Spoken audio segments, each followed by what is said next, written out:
Hey everybody, it's Anna. Time for our final card in this week's tarot story. We close with our second major arcana card for the week, so it's another life lesson, and it is the High Priestess. So the High Priestess is the number 2 card in the major arcana, and I connect the number 2 to germination or rooting in. It's as though the seed is in the ground, and now we're waiting on it to take root before to get to the point that it's ready to manifest, right?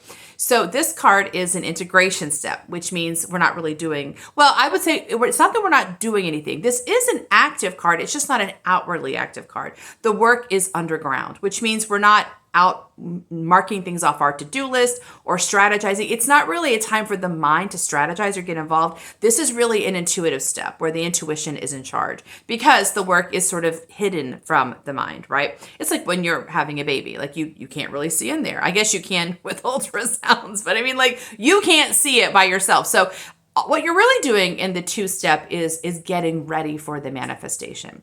And that means you're following your instincts. That means you're resting when you need to. You're listening, you're paying attention to your dreams, your intuitive leanings, because it is a mysterious work that's happening right now. It's not a linear or a logical work. So we can't make a plan for it. We are going to instead follow our own instincts for what we need to do for ourselves. So it's a very quiet, sort of inward facing time.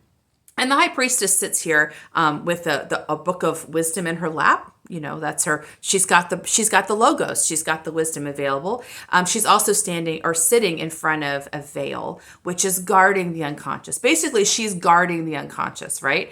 And you have to, behave properly for her to let you get a peek, right? So you can't be pushy or loud or you have to be very respectful and quiet and gentle, right? That's the nature of the steps of integration. They're receptive, they're quiet, they're gentle.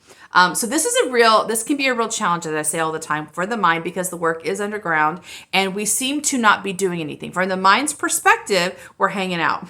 And the mind has to be almost trained to understand the value of this step. This is not only where the intuition is working, the intuition is working in connection to the universe right now. They're partnering kind of out of reach of the logical mind. So this is not wasted time. They're doing something very deliberate here, and the mind wants to wait. You want to wait because what's happening is magical. A new path is opening, and if you mess it up, if you interrupt, you mess it up, right? And you can either completely derail it or you can, delay it. So the mind needs to learn that in these moments of resting, that these are very productive times, even if they seem to be very quiet. I think this is interesting because yesterday's card was the Chariot reversed. And the Chariot, even though I think of the Chariot, it's a very big energy vehicle, in the image, it's not moving. So in the 7 point, which is the Chariot, it's also a time of integration where we're making a choice. It's about discernment, right? So to discern something, you pause, you wait, you're kind of surfacing. And in the case of the Chariot, you are surfacing joy. You're asking yourself what gives you excitement, what turns you on, and you're waiting for the answer. Same thing here. We are waiting for the seed to germinate and to pop its little head up out of the ground. So I think this is really both of these together because the Chariot and the High Priestess at first sight might seem very, very different. But it's the same lesson for the mind, which is something is afoot. Be quiet for a while. Just be quiet. Just rest. Let this magic take place. And I also think it's a neat connection for the first 2 cards, which were all about like other people, like the 3 of Pentacles, about your team is building around you. Your 6 of Wands, which is people are excited and celebrating you. It's almost like this spread is kind of trying to close the gap or make the connections. Other people are there. They got your back. They love you. They're excited for you. Knowing that, we want your mind to recognize that people are here. They love you.